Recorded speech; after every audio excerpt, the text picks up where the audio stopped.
Budin! Lah ni jawab. Hampa mencuri ya? Mana ada? Kalau bukan hang, Ucok. Tidak. Saya budak baik. Kalau macam tu, si Ekal lah yang mencuri. Mana ada? Tak baik tau tuduh-tuduh belum puasa. Masalahnya, rekod hampa bertiga ni tak clear. Tahun 2023, hampa kantoi tak puasa makan mi saudara. Hei!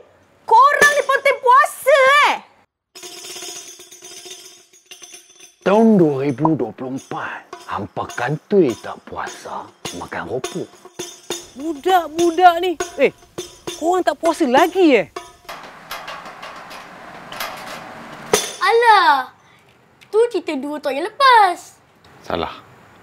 Dua macam ni. Tidak. Ucu dah bertaubat. Tahun ni, kami puasa real-real. Tapi dari mana hampa dapat duit nak buat semua ni? Bisnes. Tapi hampa tu budak lagi. Bisnes. Bisnes? Kami ambil upah cuci kereta orang kampung. Car wash. Lepas tu, kami bersihkan rumah jiran-jiran. Dapat upah.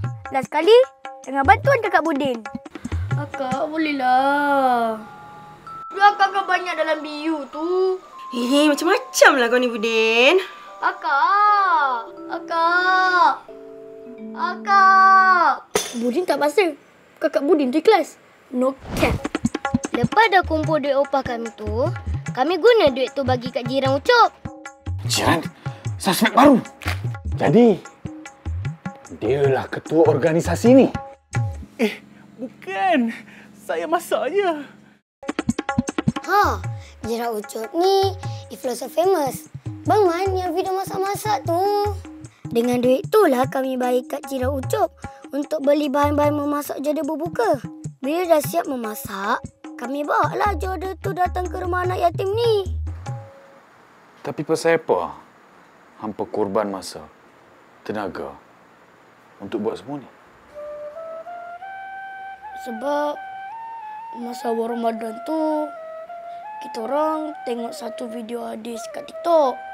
Ustaz tu kongsi hadis tentang sesiapa yang memberi makan untuk orang yang berpuasa, maka dia mendapat pahala seperti pahala orang yang diberi makannya itu, tanpa dikurangi sedikit pun dari pahalanya.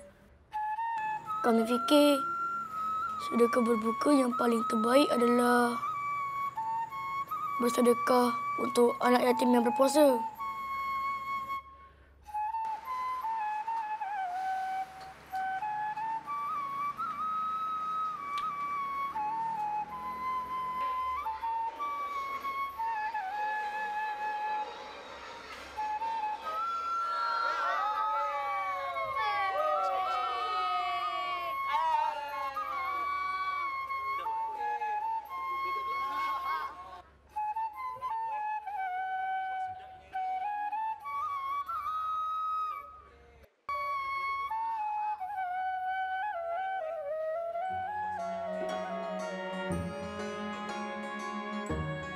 Alhamdulillah, tahun ni Budin, Ekal dan Ucok belajar arti berkongsi rezeki. Seronoknya dapat berkongsi. Semoga kawan-kawan di sini turut merasai kebahagiaan yang sama.